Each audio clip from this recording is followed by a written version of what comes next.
అందరికీ నమస్కారం అండి. కొద్ది రోజులుగా మెడికల్ కాలేజెస్ని ప్రైవేటైజ్ చేస్తున్నారు అని వైసీపీ వాళ్ళు చేస్తున్న ఆరోపణల గురించి ఒక్కసారి వివరంగా మాట్లాడుకుందాము. పీపీపీ అంటే పబ్లిక్ ప్రైవేట్ పార్ట్నర్షిప్. ఆ పబ్లిక్ అనే వర్డ్ని మిస్ చేసి ప్రైవేటైజేషన్ చేస్తున్నారు అంటున్నారు. పీపీపీ మోడల్ అర్థం తెలుసుకోవాలి ఫస్ట్. ప్రైవేట్ సంస్థలకు ఇవ్వటం అంటే మీరో నేనో వెళ్తే అవి ఇవ్వరండి. అది ప్రాపర్గా ఒక సర్వీస్ ఓరియంటెడ్, ప్రాఫిట్స్ చూసుకోకుండా ఉన్న సొసైటీ లేదా చారిటబుల్ ట్రస్ట్ సెక్షన్ 8లో ఉన్న వాళ్ళకి అందులో నమోదై ఉండి ఒక చారిటబుల్ ట్రస్ట్ రన్ చేసేవాళ్ళు, ఎగ్జాంపుల్ మీకు స్విమ్స్ కానివ్వండి, టాటా అవనివ్వండి, అండ్ సత్యసాయి ట్రస్ట్, ఇట్లా ఒక మంచి సర్వీస్ ఓరియంటెడ్ వాళ్ళకి అప్పచెప్తారు.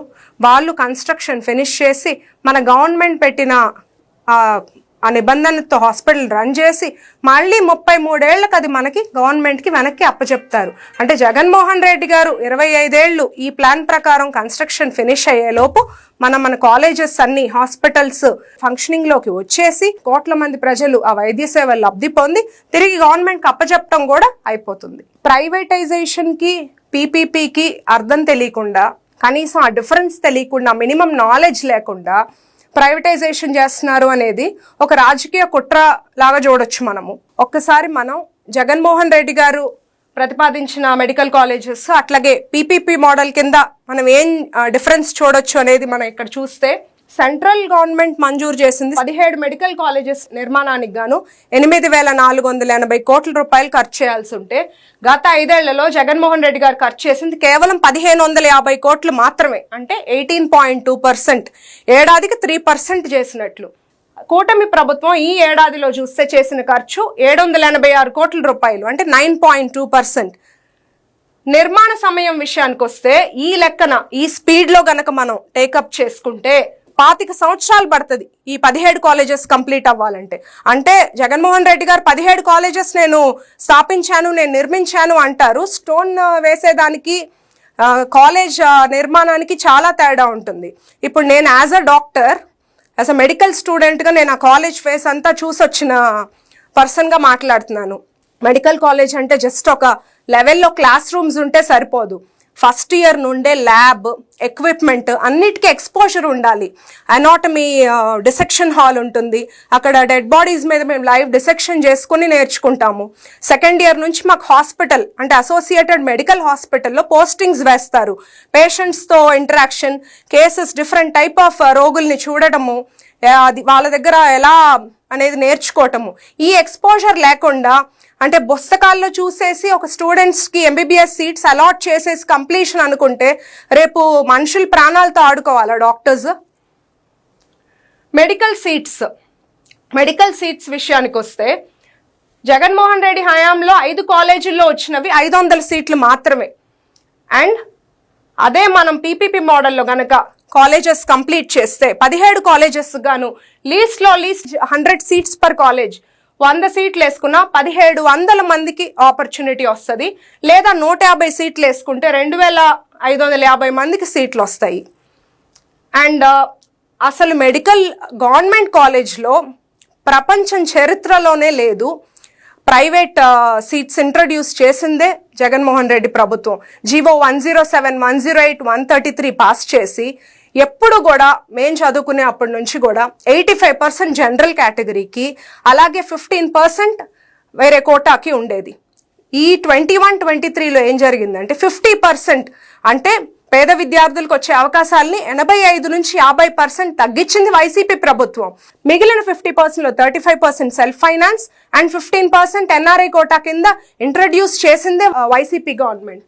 అలా చూసుకుంటే కన్వీనర్ కోటా కింద ఫ్రీ సీట్స్ వాళ్ళు చెప్పిన కాలేజెస్లో 213 అంటే 42.5% మందికి 213 సీట్లు కన్వీనర్ కోటాలో, అలాగే సెల్ఫ్ ఫైనాన్స్ ఎన్ఆర్ఐ కోటా కింద 2087 మందికి అవకాశం ఉంటుంది. అదే పీపీపీ మోడల్లో చూసుకుంటే 1700 సీట్లు కనుక మనం ఆపర్చునిటీస్ వస్తే ఫ్రీ సీట్లు 850 మందికి, సెల్ఫ్ ఫైనాన్స్ ఎన్ఆర్ఐ కోటా కింద 850.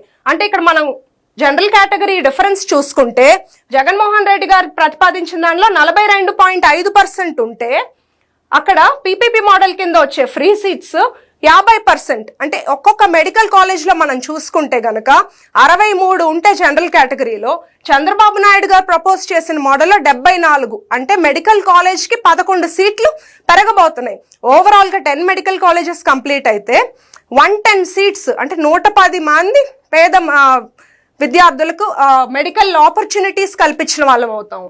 వచ్చే 20 ఏళ్లలో ఎంతమంది డాక్టర్స్ అవుతారు అనేది ఒకసారి మనం చూస్తే, ఈ స్పీడ్లో కనుక వెళ్తే కంప్లీషన్కి 25 years, 25 ఏళ్ళు పడుతుంది. అప్పుడు బయటకు వచ్చే డాక్టర్స్ 0. అదే గనక మనం పీపీపీ మోడల్ స్పీడ్లో వెళ్తే 2 to 2.5 years, 2.5 సంవత్సరాల్లో కంప్లీట్ చేసుకుంటే 50,000 మంది డాక్టర్లు ఉంటారు. అందులో 34,000 మంది ఎంబీబీఎస్ కంప్లీట్ చేసుకుని ఉంటారు. 16,000 మంది పోస్ట్ గ్రాడ్యుయేషన్ కంప్లీట్ చేసిన వాళ్ళు ఉంటారు. ఇంకా పేదలకు ఉచిత వైద్యం విషయానికి వస్తే, ఇప్పుడు ఈ వైసీపీ చేస్తున్న ప్రచారాల వల్ల పేద ప్రజలకు ఒక డౌట్ ఉంటుంది. అంటే ఇది పీపీపీ మోడల్, ప్రైవేట్ వాళ్ళకి అప్పచెప్తారా, మాకు ఫ్రీ సర్వీసెస్ ఉండదా అని. పీపీపీ అంటే పబ్లిక్ ప్రైవేట్ పార్ట్నర్షిప్. అంటే భూమి మనదే, ఆధిపత్యం మనదే, ప్రైవేట్ వాళ్ళు వచ్చి నిర్మాణం పూర్తి చేస్తారు త్వరగా. అంటే బెటర్ హెల్త్ సర్వీసెస్, నాణ్యమైన వైద్య సేవలు అందిస్తారు, మెరుగైన వైద్య సేవలు అందిస్తారు. ఓపీడీ అంతా ఫ్రీగా ఉంటుంది. ఇన్పేషెంట్ సర్వీసెస్ మనకి అన్ని ఫ్రీగా అందుబాటులో ఉంటాయి.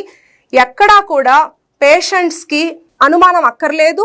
మెడికల్ స్టూడెంట్స్ యొక్క ఫీజులు పెరగవు, సీట్స్ తగ్గవు, ఇంకా పెరుగుతాయి. పీపీపీ మోడల్ ద్వారా కాలేజ్ కట్టడానికే 25 ఏళ్ళు అవుతుంది కాబట్టి అంతవరకు ఉచిత వైద్యం అనేది అందుబాటులో ఉండదు, ఏ జిల్లాలో అయితే కంప్లీట్ అవ్వలేదు. అదే మనం పీపీపీ మోడల్ ద్వారా చూస్తే రోజుకు 17,000 మందికి ఓపీ ద్వారా వైద్య సేవలు అందించవచ్చు. ఏడాదికి సుమారు 62 లక్షల మందికి గాను ఉచిత వైద్యం. మొత్తం చూస్తే 25 ఏళ్లలో 15.5 కోట్ల మందికి ఉచిత వైద్యం ఇచ్చిన వాళ్ళం అవుతాము. అండ్ అవుట్ పేషెంట్ ఓపీడీ విషయానికి వస్తే 2 మోడల్లోనూ ఓపీడీ ఉచితం. ఇన్ పేషెంట్ విషయానికి వస్తే ఒక్కో కాలేజ్కి 500 బెడ్స్ చొప్పున 2,500 బెడ్స్ 100% ఫ్రీ. ఇక్కడ ఒక్కో కాలేజ్కి 500 పడకలు చొప్పున 17 కాలేజ్కి గాను 8,500 బెడ్స్. దీంట్లో 70% అంటే 6,000 బెడ్స్ని దాదాపుగా 70% ఈ 6,000 బెడ్స్ ఉచిత సర్వీసెస్ కోసం వాడుతూ, రెస్ట్ ఆఫ్ దట్ ఆ మిగిలిన కొంతని పెయిడ్ పేషెంట్స్కి ఉపయోగిస్తారు. ప్రపంచ స్థాయి వైద్య సౌకర్యాల విషయానికి వస్తే ఇక్కడ ఎక్కువ పెట్టుబడి లేదు, వర్క్ చేయట్లేదు కాబట్టి మనం వరల్డ్ క్లాస్ సర్వీసెస్ని ప్రొవైడ్ చేయలేము. అంటే బెటర్ ఇంకా సూపర్ స్పెషాలిటీ హెల్త్ సర్వీసెస్ కానీ అడ్వాన్స్డ్ సర్వీసెస్ మెడికల్ హెల్ప్ ఇవ్వలేము. అదే ఇక్కడ మనం పీపీపీ మోడల్ కన్సిడర్ చేసుకుంటే ఎయిమ్స్ లాంటి ప్రపంచ స్థాయి సౌకర్యాలు మనకు అందుబాటులోకి వస్తాయి. మనం మంగళగిరి ఎయిమ్సే చూసుకుంటే 1,618 కోట్ల రూపాయలతో అక్కడ హాస్పిటల్ నిర్మాణం జరుగుతుంది. అదే లాస్ట్ 5 yearsలో ఒక పైప్ లైన్ కూడా వేసింది లేదు. అండ్ మనకి ప్రైవేట్ సంస్థలు అంటే ఎవరినో తీసుకురారు, అక్కడ ఉన్నది సిబిఎన్ గారు. ఏ వర్క్ చేయాలన్నా ఒకటికి ఆయన 100 సార్లు ఆలోచన చేస్తారు, ప్రజలకు దీనివల్ల ఏం లబ్ధి జరుగుతుంది, ఎంత మంచి చేయాలి అని చెప్పి.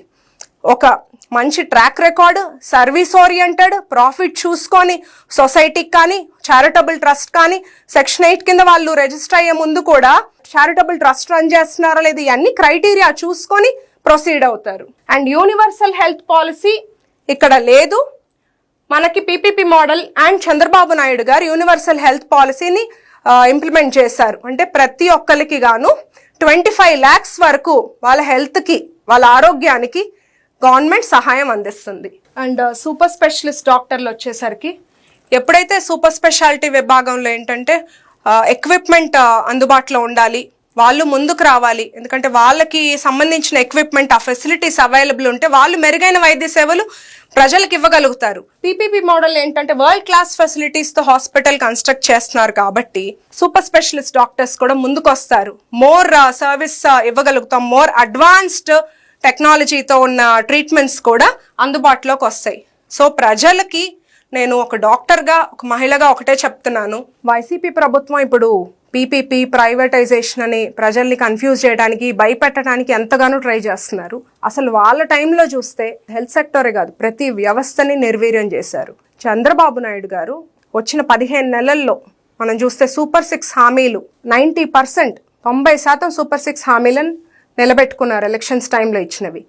ఈ రకంగా అభివృద్ధి చేసుకుంటూ ముందుకెళ్తే ఎక్కడ వాళ్ళు ఉనికి కోల్పోతారనే భయంతో డైవర్షన్ పాలిటిక్స్, ఏదో ఒక ప్రెస్ మీట్లో మాట్లాడటము చేస్తుంటారు.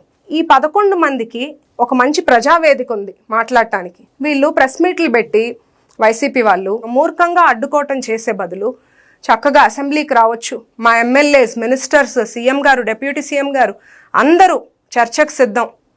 మీరు ఎందుకు ఇది పాసిబుల్ కాదో చెప్పండి, మేము ఎలా చేయగలుగుతామో వివరిస్తాము. అంతేగాని డెవలప్మెంట్కి అడ్డుకోవద్దు, ప్రజల్ని కన్ఫ్యూజ్ చేయొద్దు. ఆంధ్ర రాష్ట్ర ప్రజలు చాలా తెలివైన వాళ్ళు. చంద్రబాబు నాయుడు గారిని ఫోన్ ఏంటయ్యా అని అడిగారు ఇంతకుముందు. కంప్యూటర్ ఏంటయ్యా ఏం మాట్లాడుతున్నావు అన్నారు. చంద్రబాబు నాయుడు గారు రేపటి ఎలక్షన్స్ గురించి ఆలోచించరు, నెక్స్ట్ జనరేషన్స్ గురించి ఆలోచిస్తారు. ఆయన తీసుకునే ప్రతి అడుగు నెక్స్ట్ జనరేషన్స్కి ఎలా ఉపయోగపడుతుంది, మన స్టేట్ డెవలప్మెంట్ కోసం ఎలా ఉపయోగపడుతుందని ఆలోచన చేస్తారు. మనమంతా ఇప్పుడు హైదరాబాద్ని చూస్తున్నాము, రేపు మన ప్రపంచమే ఆంధ్ర వైపు చూసేలాగా ఆయన అడుగులు వేస్తారు. చంద్రబాబు నాయుడు గారిది ఒక్కటే లక్ష్యం, ఆంధ్ర రాష్ట్రం అభివృద్ధి, ప్రజలు సంతోషంగా ఉండాలి, హెల్దీ వెల్దీ హ్యాపీ ఏపీ అనేది మా చంద్రబాబు నాయుడు గారి లక్ష్యం. ఆయన ఎవ్రీ కిలోమీటర్కి ఎలిమెంటరీ స్కూల్, ఎవ్రీ 3 కిలోమీటర్స్కి అప్పర్ ప్రైమరీ స్కూల్, ఎవ్రీ 5 కిలోమీటర్స్కి హై స్కూల్, ప్రతి మండలంలో ఒక జూనియర్ కాలేజ్ ఉండాలి, ప్రతి రెవెన్యూ డివిజన్లో ఒక ఇంజనీరింగ్ కాలేజ్ ఉండాలి, అట్లాగే ప్రతి జిల్లాకి ఒక మెడికల్ కాలేజ్ ఎస్టాబ్లిష్ చేయాలి. చేయటమే కాదు, అది కంప్లీట్ చేయాలి, ప్రజలకు మెరుగైన సేవలు అందించాలి అనేది ఆయన లక్ష్యం. ఇది అడ్డుకోవడానికి చూసే వాళ్ళకి ఒకటే చెప్తున్నాను, చర్చకు రండి, అన్ని కాలేజెస్ తిరుగుదాము, ఏ స్టేజ్లో కంప్లీట్ అయ్యి ఉంది, ఎలా అక్కడ కాలేజ్ నడపొచ్చు అనేది డిస్కషన్ చేద్దాము.